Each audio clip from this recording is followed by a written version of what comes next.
When I informed my children that I was skipping meals to save money, they dismissed my concerns, claiming, "You exaggerate everything." However, they were unaware that my late brother had left me $6.1 million that week. Consequently, I resolved to impart a lesson they would never forget. My name is Caroline Mitchell, and I am addressing you from my living room in Portland, Oregon, where the most significant mistake I ever made transformed into the greatest gift of my life. Before we proceed, I would appreciate knowing where you are watching from. Please share your city in the comments below. Now let me take you back to that cold February evening when everything changed. At 68 years old, I was working part-time at a library to supplement my modest pension. My husband had passed away 4 years earlier, leaving me with a paid-off home but little savings. I had raised 3 children, Robert, 42, Jessica, 39, and Michael, 36. I believed I had done a decent job. They all had successful careers, beautiful homes, and families of their own. However, they lacked time for their mother. On the evening that marked the beginning of this journey, I invited all three for Sunday dinner, preparing my renowned pot roast, a dish they used to devour as children. Yet that night, their phones remained glued to their hands. Robert answered work emails between bites. Jessica texted friends about a charity gala, and Michael scrolled through social media, barely acknowledging the food on his plate. "Mom, this roast is kind of dry," Jessica remarked without looking up. I felt those words hit me hard. I had spent my entire grocery budget on that meal. "I'm sorry, sweetheart. I'm trying to cut costs where I can." Robert scoffed. "Here we go again with the Poverty Act." "It's not an act," I replied quietly. "Money is tight." Michael finally looked up from his phone, saying, "Mom, you always say that. You have your pension and this house. You're fine." "I'm skipping meals," I whispered. The ensuing silence was not contemplative, it was dismissive. "Oh, Mother," Jessica sighed dramatically. "You exaggerate everything.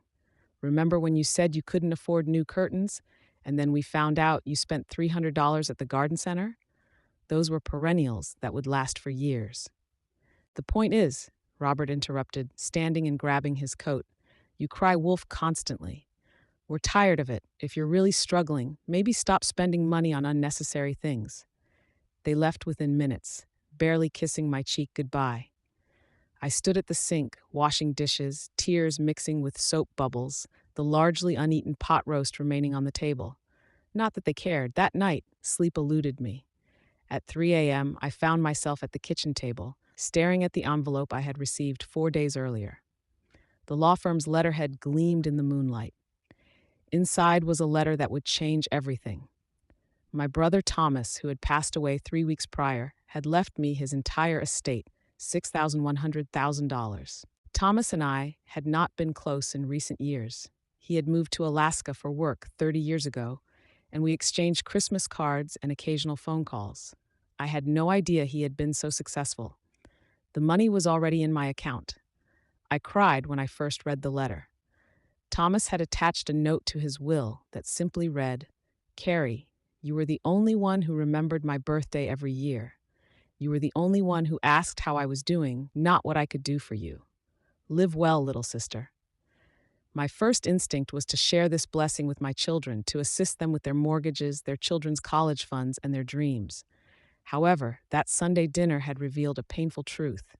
My children viewed me as an obligation, not as a person, a burden, rather than their mother. Thus, I made a decision that would either restore our relationship or end it forever. I would pretend to be poorer than ever before, embodying the struggling mother they accused me of pretending to be. I would observe closely to see if any of them truly cared, if any of them loved me enough to help when they believed I had nothing. The following morning, I called Robert first. He answered with his professional voice, indicating he was busy. "Mom, I'm heading into a meeting. I need to ask you something," I said, allowing my voice to tremble slightly. "Could you possibly lend me $500 until my pension check arrives? I miscalculated my budget this month and am short on my medication costs." The pause felt interminable. "Mom, we just talked about this. You need to budget better. I can't keep enabling your poor financial choices." "I'm not asking you to enable anything. I'm asking my son for help with medication." "Look, I'll send you a link to a budgeting app. It's really helpful. I have to go. The line went dead. I sat there, phone in hand, feeling something fracture within my chest. This was my son, whom I had comforted through countless nightmares, for whom I had worked double shifts to afford baseball camp, to whom I had given everything. I next attempted to reach Jessica. Her response was even worse. Mother, I love you, but you need to take some personal responsibility. Maybe consider getting a financial advisor. I can recommend mine, but she's quite expensive. Have you thought about selling the house? It's too big for you anyway. Sell the house your father and I built together? Mom, don't be so emotional about everything. It's just a house. A smaller apartment would be better for you at your age anyway. Less maintenance. When I called Michael, he didn't even answer. Instead, he texted, "At the gym. What's up?" When I explained the situation regarding the medication money, he responded, "Sorry, Mom. It's a tight month for us. New car payments." I had seen his Instagram that morning. He had posted photos from an expensive steakhouse the night before. I set my phone down and made myself tea with trembling hands. Then I opened my laptop and began planning. If my children would not assist their struggling mother, perhaps they would reveal their true colors when they believed I had absolutely nothing left. I called Mrs. Henderson, my neighbor and closest friend, and shared everything. She listened attentively, her weathered hands wrapped around her coffee cup. When I finished, she was silent for a long moment. "Caroline," she finally said, "are you sure about this? Testing your children this way? What if they fail? Then I'll know the truth," I replied simply. "Right now, I live in hope that they care. I would prefer to live in knowledge, even if it hurts." She nodded slowly. "What do you need from me? Be my witness, and if I waver, remind me why I'm doing this." Over the next week, I set my plan in motion, starting with small changes. I ceased my weekly hair salon visits, allowing my roots to show gray.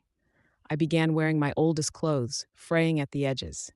I returned the few nice items I had recently purchased, including a new winter coat I had bought on sale and some comfortable shoes that had not hurt my arthritic feet. I continued working at the library, but added extra shifts. When Jessica stopped by unexpectedly one afternoon and saw me there, I told her I had taken on more hours to make ends meet. "Good for you, Mom," she said, barely looking up from her phone. "Staying active is important at your age." She did not ask if I was tired or notice the deep circles under my eyes from staying up late wrestling with my decision. I began making passing comments about switching to generic medications, shopping at discount grocers, and keeping my thermostat low to save on heating bills. Each statement was true. I was doing these things despite the millions in my account. However, I delivered them with a weariness that was not entirely fabricated. The truth was, even with money in the bank, I felt poorer than I ever had.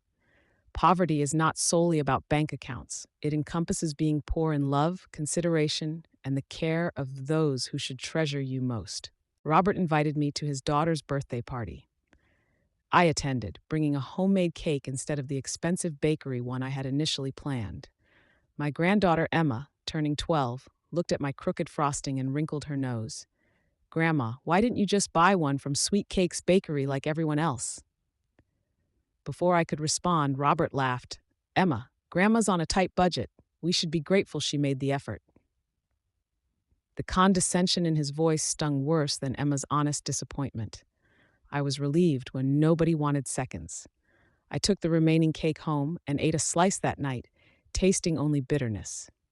2 weeks into my experiment, Jessica called. My heart leaped. Perhaps she had noticed, perhaps she cared. "Mom, I need a favor. Can you babysit next Saturday?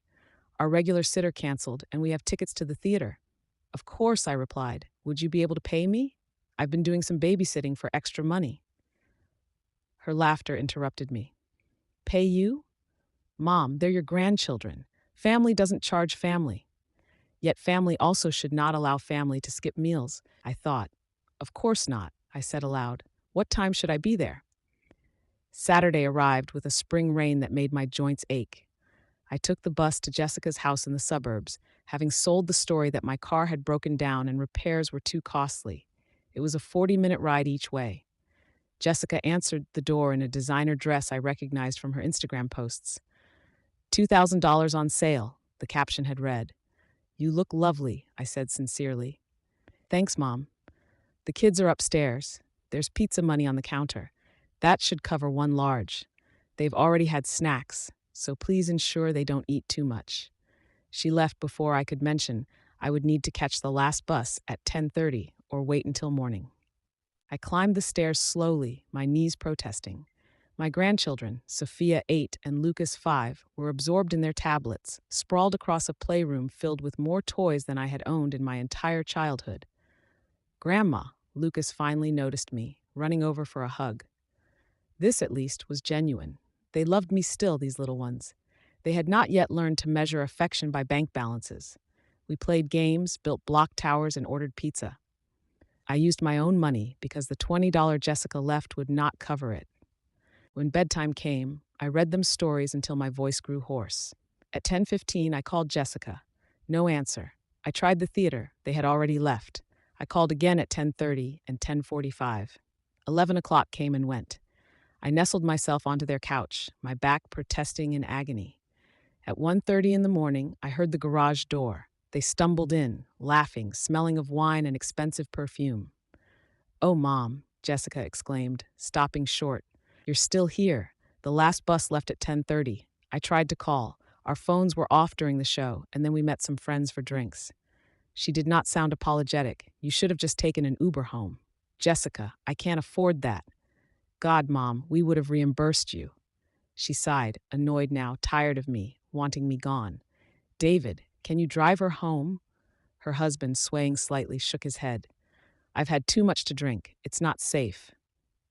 "I'll call you a cab," Jessica said, pulling out her phone. I rode home in silence, the meter ticking away money Jessica had promised to repay but never would. The next morning, when I checked my phone, there was no message from her, no apology, no thank you, nothing. Mrs. Henderson found me crying in my garden that afternoon. "Maybe it's enough," she said gently. "Maybe you've learned what you needed to know."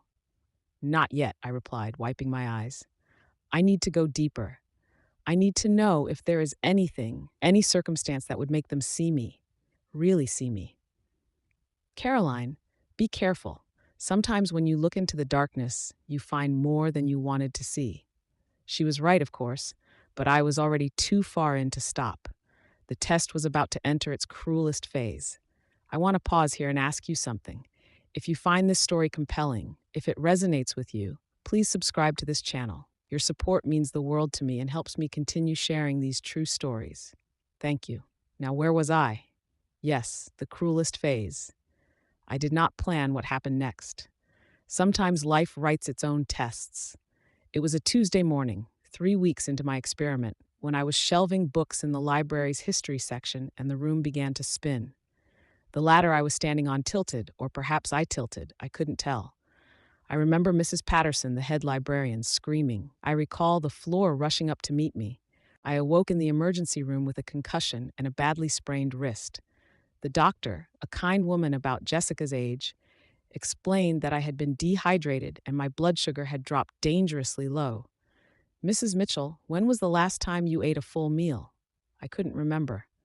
In my zeal to portray financial struggle, I had actually been skipping meals, method acting taken too far. "We need to keep you overnight for observation," she said gently. "Is there someone we can call?" I provided Robert's number, then Jessica's, then Michael's. Robert's secretary answered. "Mr. Mitchell is in a conference call. Can I take a message?" "This is Providence Hospital. His mother has been admitted." "I'll have him call back when he's free." Jessica's phone went to voicemail, as did Michael's. I lay in that hospital bed, my wrists throbbing, my head aching, and waited. An hour passed. 2. The nurse brought me dinner, soup and crackers. I ate slowly, each spoonful tasting like failure. At 7 p.m., my phone finally rang. "Michael." "Mom, what's going on? The hospital called." "I fell at work. Concussion and a sprained wrist. They're keeping me overnight." "Oh man, that's rough. Listen, I'm actually at a work dinner right now. Is it serious? Like, do you need me to come?" I looked at the IV in my arm, the monitor tracking my heartbeat, the lonely room with its institutional walls. "No," I heard myself say. "I'm fine. Don't worry about it." "Okay, cool. Feel better, Mom. I'll try to stop by tomorrow if I can." He didn't. Jessica texted around 9. "Just saw the message. You okay?" I can come tomorrow after my Pilates class if you need anything from Robert. Nothing at all. Mrs. Henderson came instead. She sat by my bed, holding my good hand, and did not say, "I told you so," even though she had every right to. What kind of mother raises children who can't be bothered to visit her in the hospital? I whispered. A mother who gave them everything, she said, so they never learned what it means to have nothing, so they never learned gratitude. The nurse who discharged me the following morning asked if someone was picking me up. My neighbor, I replied. She glanced at my chart, noting my 3 emergency contacts. I see. Well, you take care of yourself, Mrs. Mitchell, and perhaps eat more regularly. Yes. I spent the next week recovering at home, my wrist in a brace, my head still occasionally swimming. Jessica stopped by once, bringing flowers and staying for exactly 15 minutes before rushing off to a lunch appointment. Michael sent a get-well-soon e-card. Robert called 3 days later between meetings to ask if I was all better now. None of them asked how I would manage with one functioning hand. None offered to bring groceries or help around the house. Mrs. Henderson did all of that. During that week of forced rest, I made my final decision. I would stage one last ultimate test. After that, regardless of the outcome, I would reveal the truth. I called each of them, inviting them for Sunday dinner. Family meeting, I said. Important news. They arrived separately, phones in hand as always. I had prepared a simple pasta, all I could manage with one hand, and they ate without compliment or comment. So what's this about, Mom? Robert checked his watch. I have an early morning tomorrow. I took a deep breath. I need to discuss my financial situation. Jessica rolled her eyes, and Michael shifted uncomfortably. The fall at work, I continued, means I can't work for at least 6 weeks, possibly longer. I've realized I can't keep up with the house anymore. The property taxes are increasing, maintenance is expensive, and on my pension alone. I let the sentence hang there. What are you saying? Jessica asked. I'm saying I might need to sell the house, your childhood home. Even then, I'm uncertain where I will go or how I will manage. The silence that followed was not concerned. It was calculating. Well, Robert said slowly, you're right that this house is too much for you. I've been saying that for years. Sell it. Downsize to a senior apartment. Problem solved. Some of those senior communities are really nice, Mom, Jessica added. Very social. You'd probably be happier. But I don't have enough for a down payment on a decent place, I said, my voice breaking. Not entirely an act now. I was hoping. I raised 3 successful children. I thought maybe you could help me alone even. I'd pay you back. Mom, Michael interrupted, we all have our own mortgages, our own families. We can't be responsible for your retirement planning.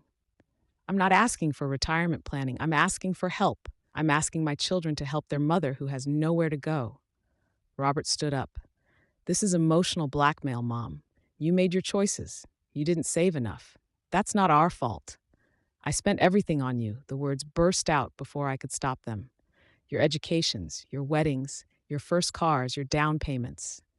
That was your choice, Jessica said coldly. We didn't ask you to do any of that.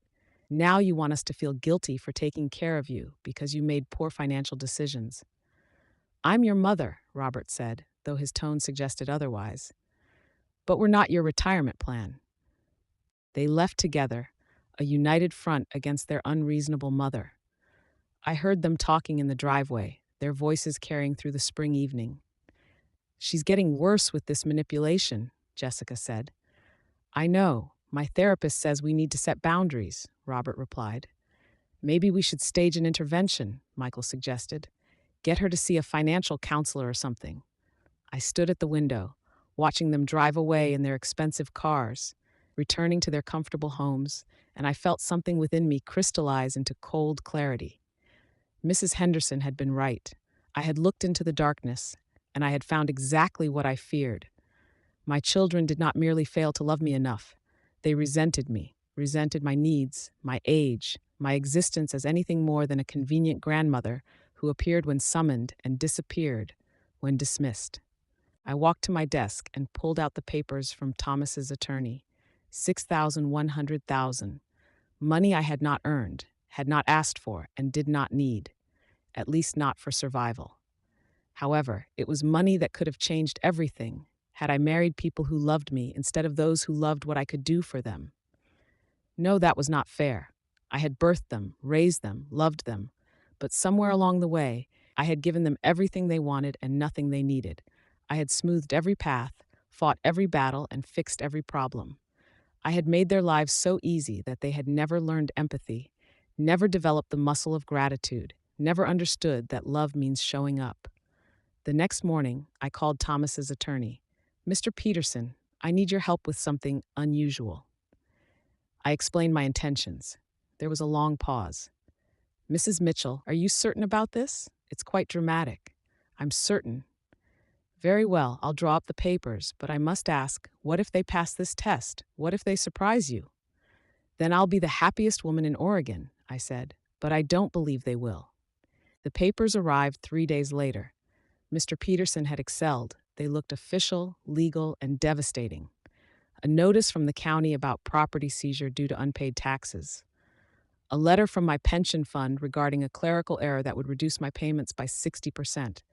A past due notice from my mortgage company, despite the house being paid off, threatening foreclosure.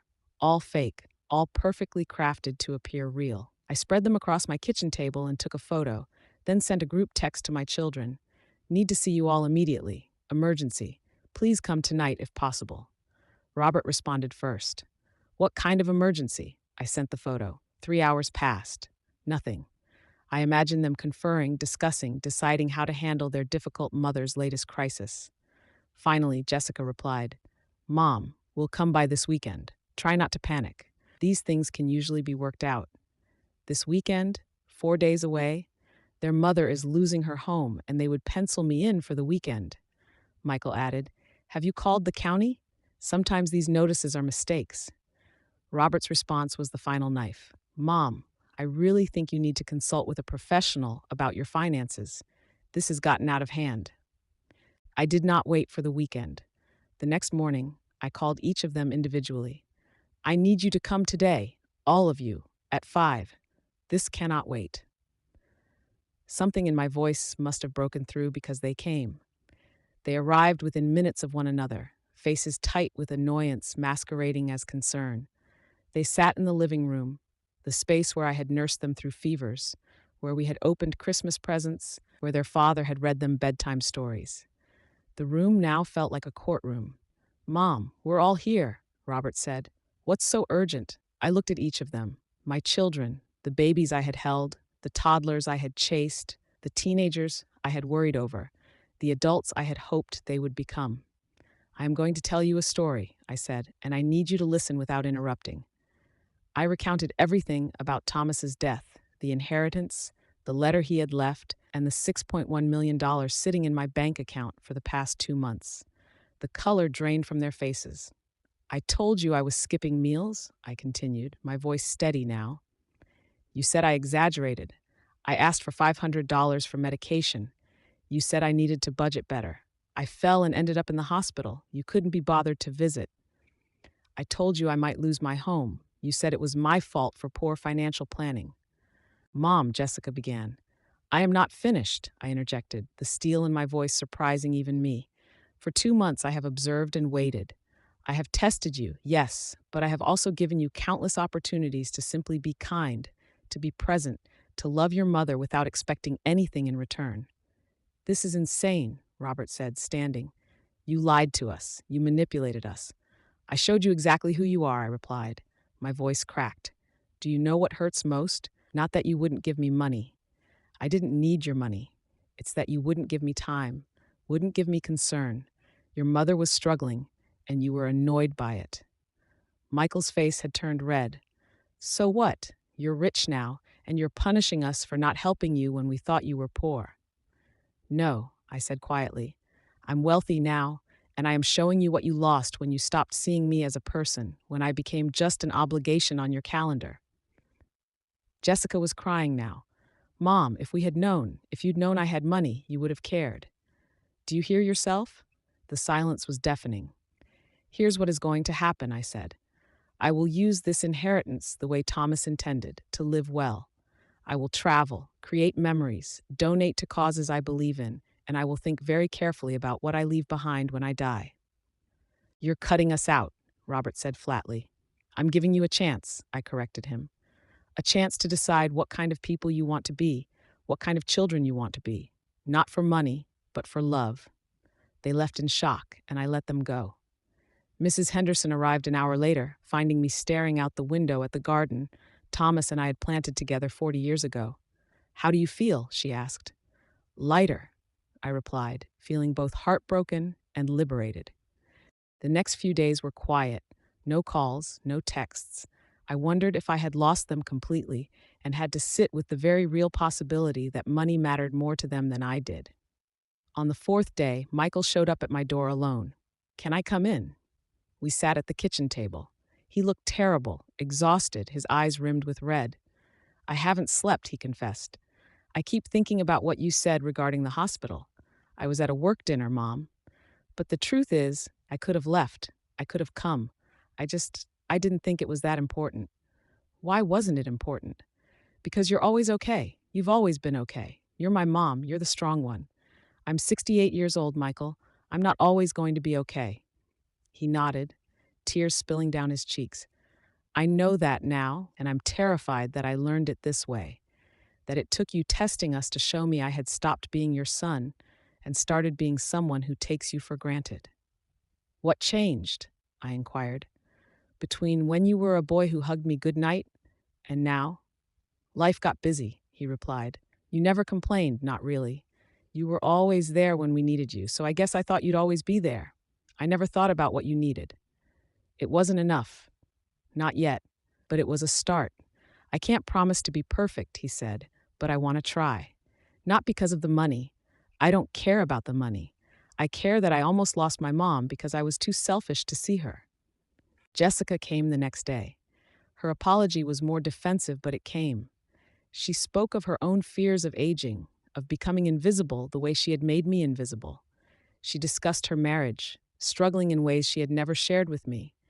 She spoke of being so focused on appearing perfect that she had forgotten how to be real. Robert took longer. 2 weeks passed before he showed up. When he did, he brought his daughter Emma. Emma has something to say to you, he stated. My granddaughter looked at me with tears in her eyes. Dad told me what happened, how we all treated you.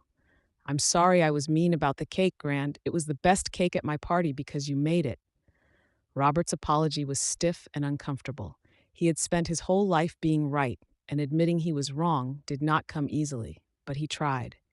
He spoke of the pressure he felt, the expectations, and how he had learned to measure everything in dollars and outcomes rather than relationships and presence. I'm my father's son, he said. Dad always said men provide. I thought that meant money. I forgot it also means showing up. 3 months have passed since that confrontation. My relationship with my children is not perfect. It may never be perfect, but it is real now. Michael calls twice a week just to talk. Jessica and I have coffee every Sunday, with our phones put away. Robert is trying, in his awkward way, to be more present. They do not yet know the details of my will. That conversation can wait for another day. However, I have made my decisions, and they are fair, perhaps not equal, but fair. I have learned that fairness is not about splitting everything evenly. It is about recognizing effort, growth, and genuine love. I did take that trip I mentioned to Alaska to see where Thomas built his life. I stood at his grave and shared stories about his niece and nephews and the gift he had given me that was far more than money. He had given me truth. The inheritance changed my life, but not in the way one might expect. The money itself is wonderful. It provides security, alleviates worry, and allows me to support causes I believe in and indulge my grandchildren as a grandmother should. However, the real gift was clarity. I had spent years making excuses for my children's behavior. They're busy. They have their own lives. I'm being too sensitive. The money forced me to discern between what was real and what was wishful thinking. Mrs. Henderson asked me last week if I regretted the test. No, I replied without hesitation. I regret that it was necessary, but I do not regret doing it. Some of you watching may consider my actions cruel. Perhaps they were. However, I have learned that sometimes love means holding up a mirror, even when the reflection is unflattering, especially when it is unflattering. My children are working to change that reflection. Some days are better than others, but they are trying, and that is what truly matters. As for me, I am living the life Thomas envisioned for me. I have donated to the library where I worked, funding a program for seniors wishing to learn technology. I have established college funds for my grandchildren with one stipulation: they must write me letters about what they are learning, not for money, but for connection. I am planning a trip to Italy next spring, and Mrs. Henderson will accompany me. Every Sunday, my children come for dinner. Sometimes the conversation flows easily, sometimes it is awkward, but they come. They set aside their phones, assist with the dishes, inquire about my week, and genuinely listen to my responses. Last Sunday, Jessica brought dessert, an expensive, beautiful bakery cake. Then she paused and asked, "Actually, Mom, could we make one together instead like we used to?" We created a lopsided chocolate cake with crooked frosting, and it was the most delicious thing I had tasted in years. That is my story, the inheritance that taught me my worth, not in dollars but in dignity, the money that bought me truth, even when the truth was painful. I hope it encourages you to reflect on the people in your life, to consider whether you are showing up and whether you are truly seeing them or merely going through the motions. Thank you for watching, and remember to call your mother while you still can. Please subscribe to my channel. I look forward to seeing you in the next video with love and respect.